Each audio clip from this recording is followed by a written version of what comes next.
Bigyan ko ng kahulugan ang panukalang proyekto at ang synthesis. Una, ang panukalang proyekto ay isang inisyal na balangkas para sa pagtataguyod ng konsepto ng proyekto at kasama ang nais mong makamit, ipaliwanag ang mga layunin at mga plano para sa pagkamit ng mga ito. Ano ang layunin ng panukalang proyekto? Makikita rito ang mga bagay na gustong makamit o ang pinakahidakain ng panukala. Kailangan naging tiyak ang layunin ng proyekto. Isulat ito batay sa mga inasahang resulta at panukalang proyekto at hindi batay sa kung paano makamit ang mga resultang ito.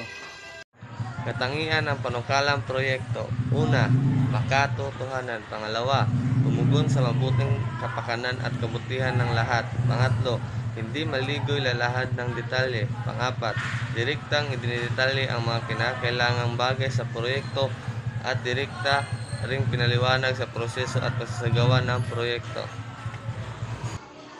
Anyo ng panukalang proyekto. Ang anyo ng panukalang proyekto ay kasulatan na mungkahing naglalaman ng mga plano ng gawaing iharap sa tao o samahang pag-ukulan nitong siyang tatanggap at nagpapatibay nito. Ang synthesis naman ay ang pagsasama-sama ng iba't ibang mga akda upang makabuo ng isang akdang nakapag-uugnay sa nilalaman ng mga ito.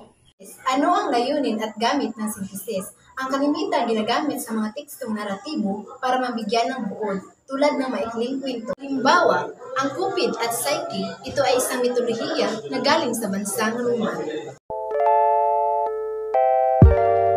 Ano ang katangian ng synthesis? Kinapapalooban ng overview ng akda, organisado ayon sa sunod-sunod na pangyayari sa kwento. Ang dalawang anyong synthesis, ito ay ang explanatory at argumentative synthesis.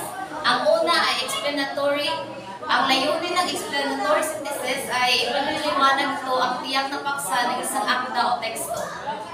At ang katangian ng explanatory synthesis ay nagtataglay ito ng mga tatlong detalye at informasyon. Halimbawa ng explanatory ay itong inflammation at ang uri nito ay background synthesis pero ang anyo ay explanatory synthesis.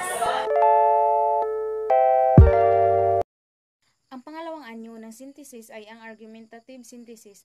Ang layunin ng argumentative ay may isang argumento tungkol sa paksa at binibigyang katwiran o pinagtibayin ito upang manghikayat na sumang-ayon ang mga mambabasa sa inilalahad. At ang katangian nito ay nagtataglay ito ng mga opinyon na batay sa mga impormasyong nailiksik ng manunulat.